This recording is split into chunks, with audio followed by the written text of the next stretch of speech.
With the numerous catastrophes that in the age of Trump, it could have all been averted or greatly mitigated. But too many Americans, including at the highest levels of government and society, they instead chose to remain silent about the nature of the emergency or to normalize Trump and the Republican fascist movement as a slightly exaggerated version of politics as usual. Now, those who do speak out are frequently dismissed and mocked as alarmists by the mainstream media, but also also the media is being personally targeted for harassment, abuse, and political revenge by Trump and his acolytes. Now that has been especially true of the former Republicans and conservators who spoke out against Trump, and they were branded as traitors because they didn't suck Trump's dick, and they were considered heretics by his sycophantic inbreds and the right-wing rage machine. Now, Sherry Jacobus can claim to be one of the first Republican never Trumpers. Sherry is a former media spokeswoman at the Republican National Committee, and she's had years of experience as a conservative political strategist, communication expert, and commentator.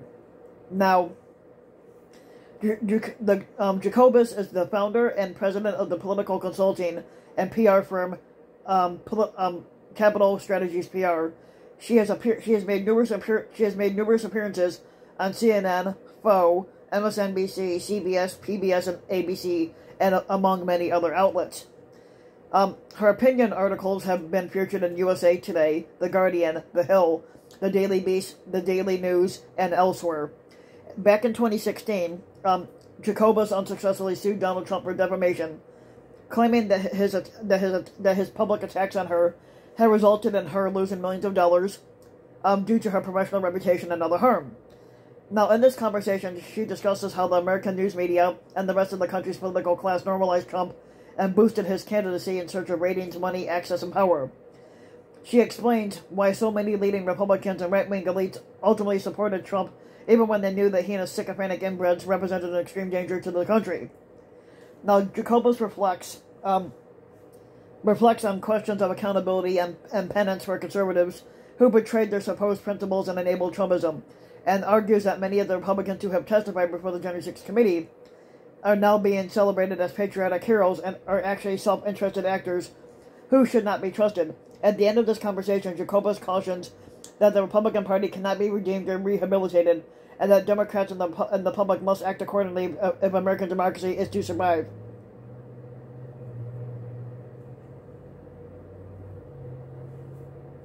Now, given all that has happened going from January 6th of last year, and the hearings and the escalated assault on democracy by Trump and his sycophants, what feels like a never-ending torrent of other troubles, how do we basically make sense of all this? Now, basically, Jacobus has been in this fight for 7 years. She's basically deemed herself a never-Trumper. Donald Trump came after me and basically got her kicked off on Foe back in October of 2015 because she made a comment. She basically she had publicly confirmed the Washington Post reports that he had a super PAC, and ever since then she became a target. Of course, that was mainly Foe, but also CNN, and they are a lot of guilty parties. This was very distressing to Jacobus, as someone who's been a part of the American news media for many decades.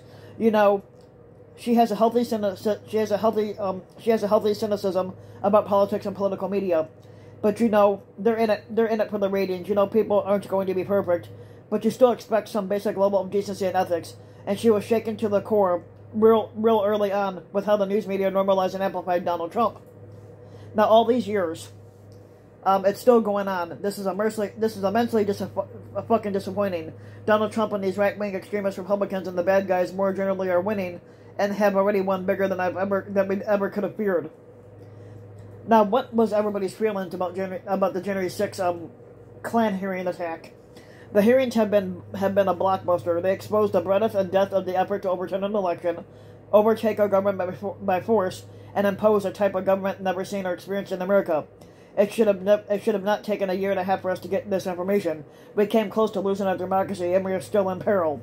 But the hearing witnesses are credible, and they had a wealth of valuable information, and were almost exclusively Republicans, so it's impossible to blame this all on the Democrats. Now, the Republicans who testified in the media narrative that presents them as heroes We see few of these heroes anywhere, and they were coerced or otherwise testified out of self-interest, including Cassidy Hutchinson. They have almost to a person said that they were proud of having worked with the Trump regime and would vote for him again and other Republicans in the future, which I wouldn't. These witnesses are not fucking heroes. They were under oath and had no fucking choice but to testify. If they were heroes, why come forward 12 to 18 months later?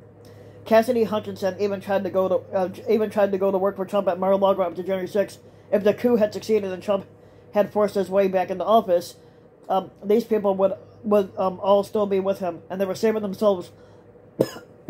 And they were saving themselves with their testimony that they gave. Now, I believe that Trump and his Confederates will never be punished for their obvious crimes, and we have this narrative that the walls are closing in everywhere, but I remain suspicious of that, and I would not be satisfied until Trump is in prison for a very long time. Now Merrick Garland has allowed Trump to keep those documents at Mar-a-Lago for a year and a half. He did not initiate the FBI raid. He merely gave us okay. He has harmed our democracy by not acting on the January 6 related Trump crimes. Now, the obstruction outlined in the Mueller reports and other Trump, but I do believe that the public pressure and the excellent work of the January 6 committee is effectively pushing him into action, even though it's tardy. As well, Trump forced his hand by ignoring a subpoena to return stolen documents, and now we know that were highly sensitive documents about nuclear weapons. It's almost as if Trump wanted this fucking drama and showdown. Now, how do you explain the denial from people in the mainstream media, the political class, and other professional, smart people about Trump and his fascist movement? And they're stuck on this fucking hamster wheel of supposed shock and surprise, and to me, it's fucking sickening to watch.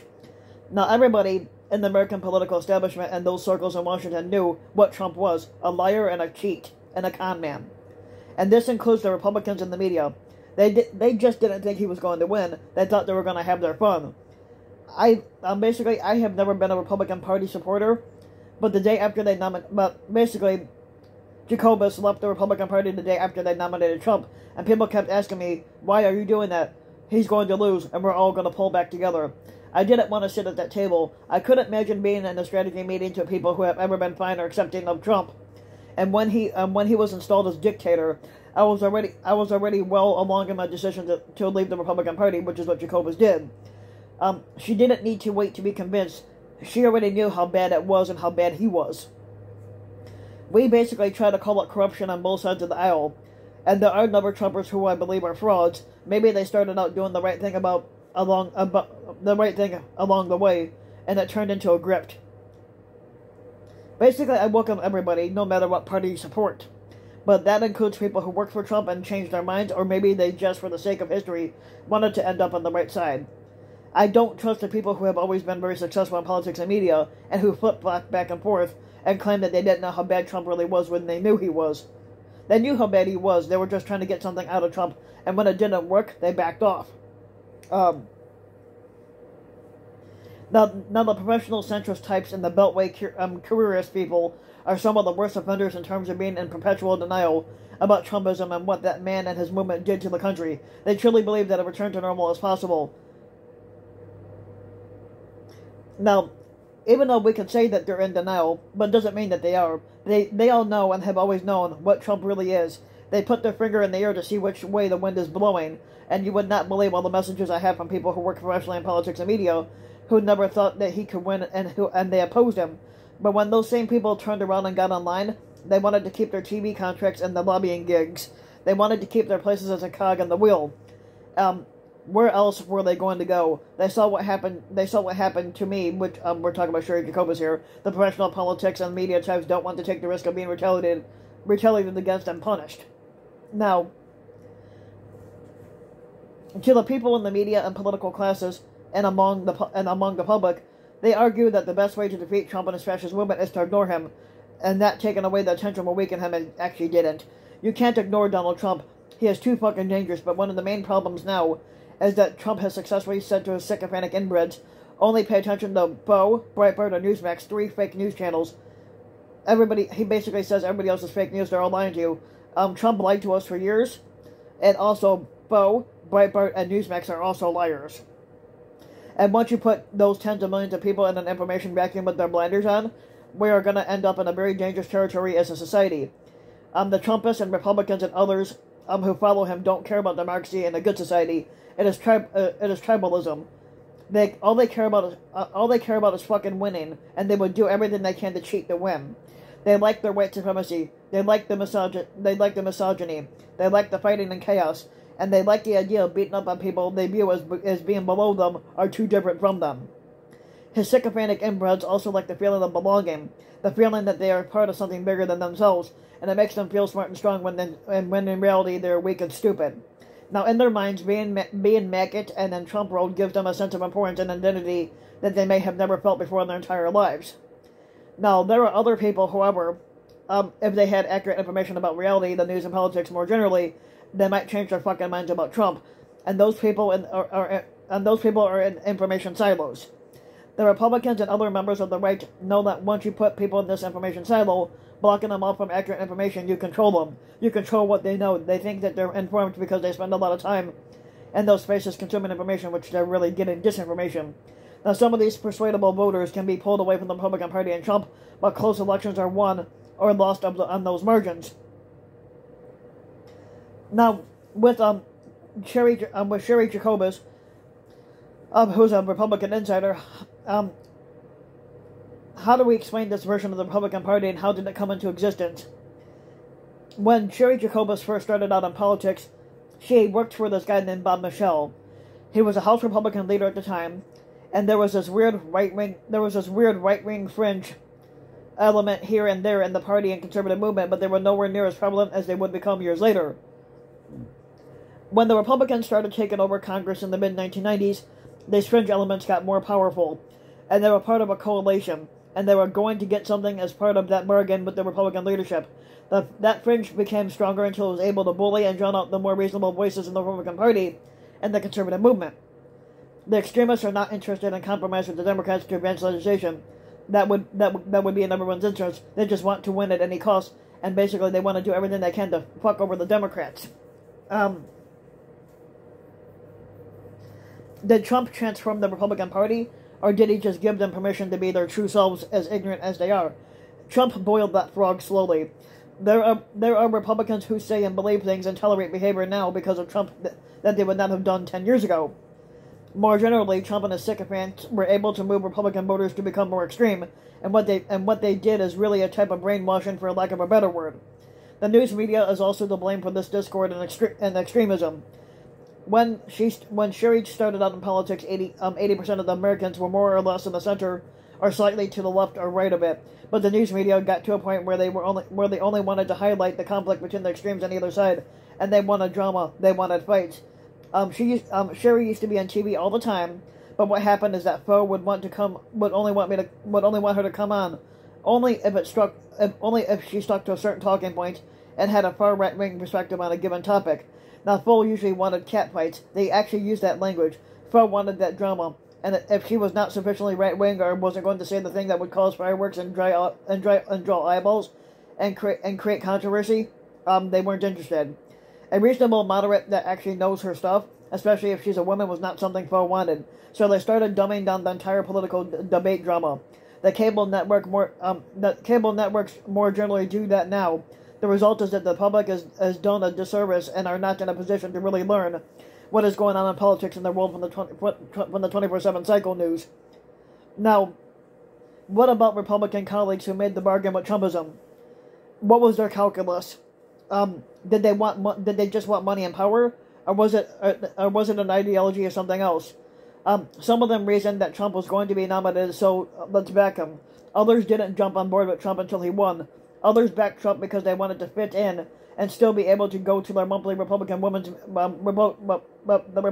Club meetings. Now, those higher up in the food chain wanted to keep their lobbying and TV gigs. What does Donald Trump represent to anyone? To me, Trump is an absolute corrupt crook. I wouldn't be surprised if we found out that he was owned by Russia and Putin, and Trump is an unbelievably evil human being. He is one of the most evil people that we've ever seen in American public life. He brings out the worst in everyone. Once Trump is emboldened a little bit, he doesn't stop. He keeps going. The biggest mistake Democrats made was not impeaching Trump for obstruction of justice as proven in the Miller report. Technically, they did try to impeach him, but the Republicans didn't have a fucking spine to convict him. Now, once he knew they were going to, once he knew that they were going to back down, he felt he could do whatever the fuck he wanted and has. And the world is paying a fucking price for not convicting him and impeaching him. And then to see all the other people who follow him and deny what he is or think it doesn't matter, it's fucking disheartening. And I do not believe that the United States is going to recover from Donald Trump and what he did in our lifetime. We fucking defeated him. Democrats were given the majority, but one of the main reasons the Democrats were put in power is because the American people wanted accountability and justice, and we don't fucking have it yet. If Donald Trump is not punished for his fucking crimes, then our fucking country is done for. And it should be easy to attack and defeat Trump and the Republicans based on the literal harm and depth that their policies have caused and continue to cause. The Republican policies are not popular are not popular at all. Now, yet the Republicans, with their failed policies for the most part, have gained momentum. And what advice would we give the Democrats about messaging and strategy? Everything has to be about the January 6th hearings, getting that information out to the American people and keeping it front and center. And this has to be done on the local level and throughout other means, and not just through national news media. Communicate clearly to the American people and those faux viewers and the Republicans and others who back Trump that are persuadable. Tell them that what Trump did on January 6th is treason. Don't be hyperbolic. Focus on the facts and information. Convince these people who can be convinced.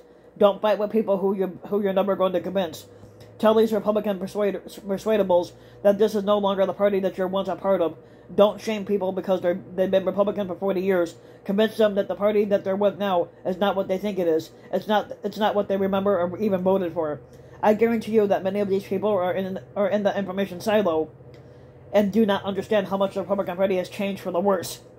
Now, in addition, some of the best spokespeople in the Democrat Party are not visible enough. For example, we look at Sheldon Whitehouse, Amy Klobuchar, and Elizabeth Warren. And those are the people who should be on the news all the time on Sundays and even on the opinion shows. Republicans are using every tool in their toolbox, and then some. Democrats are not, and they're the majority party in Congress. We need accountability for what the Republicans did, who helped to build this monster that we know as Trump. There's a whole class of consultants, advisors, elected officials, media commentators, and activists who helped to birth American neo-fascism. They should not be allowed to wash their hands of all just by announcing that they no longer support Trump. There are different levels here. Everybody didn't help to build this monster in the same way, but yes, there are political consultants and our advertising experts who did such a thing. There are sincere never-Trumpers like me who can help the Democrats. There are some things I regret, but to me, but I want to do basically penance because Sherry Jacobus was a Republican, but she wants a penance. You're not going to win over these persuadable Republican voters overnight and win elections if the approach is to make them feel guilty. That kind of message is not going to work for people who are still Republicans, but can be won over if they had different sources of news and other information outside the right-wing echo chamber. Now, in the end, there were some people who were more responsible for getting us to this point with Trump and this democracy crisis, and one of the many errors was actually believing that the Republican Party was a big tent. Now people realize that was absolutely not true. Hindsight is 2020. When should basically Sherry Jacobus said that she when should she have known that the Republican Party wasn't a really big tent, but they were still grappling with it. Now, many centrist types and others, especially in the media class, have this standard where they say that the Republican elected officials and party elites and the news media personalities, the strategists, and the likes don't actually believe what they're saying. In other words, these talking points about critical race theory or grooming or the Great Replacement are so fucking ridiculous that they don't really believe it. But my response is, who the fuck cares? They are saying those things because it works to win elections and gain power, and the people who make excuses for them are just protecting that peer group. It doesn't matter if the Republican elites believe what they are saying because they're getting their public to believe it. I don't care what that racist piece of shit Tucker Carlson believes. What I care about is that Tucker Carlson has a huge platform and he's saying things that are getting people killed. I don't care if he fucking believes it or not, but he's getting that done. It's the problem with Rupert Murdoch for giving him a platform. It doesn't matter if they believe that. they're doing it and they have no conscience. They are doing it because they know how to fool the rubes. They know how to get people to be okay with it, and I hate to fucking say it, but American voters, they are fucking stupid. And all of them? Yes. We've seen the stupid people at the Trump Klan rallies. There are others who think that they're informed because they've been told not to watch other media news except for Foe. They've been told that everybody else is lying to them, and they think that if they get the newsletters from Judicial Watch or Heritage Foundation, they watch Foe and they go to political gatherings, and they're being and that they think they're being informed when again they are not.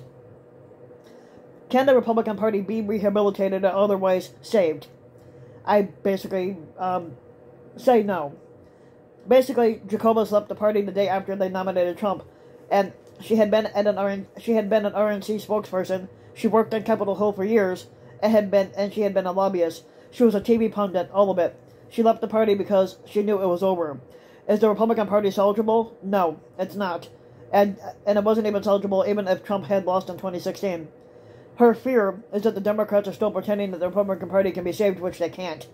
They are pretending that this is true because they're afraid to directly take on the Republican Party and all the horrible things that it represents now and has done over the years. The Democrats in Congress are afraid that if they push for indictments for the Republicans who aided and abetted Trump in his coup, there will be a retaliation and when and if the Republicans take back control of the House and Senate. And now that's the driving force now behind a lot of the reticence on the part of the Democrats' fear. Now, if you like the video, you can give the video a like and subscribe to my channel, RBW King. You can also hit the notification bell so that you'll be notified when a new video comes out. And if you want to support my work even further, you can donate to my Patreon link, which you can find in the About section of YouTube. And for just as little as a few bucks a month, your donation can help go a long way. And thanks for listening. And I'll be back in another hour for another video.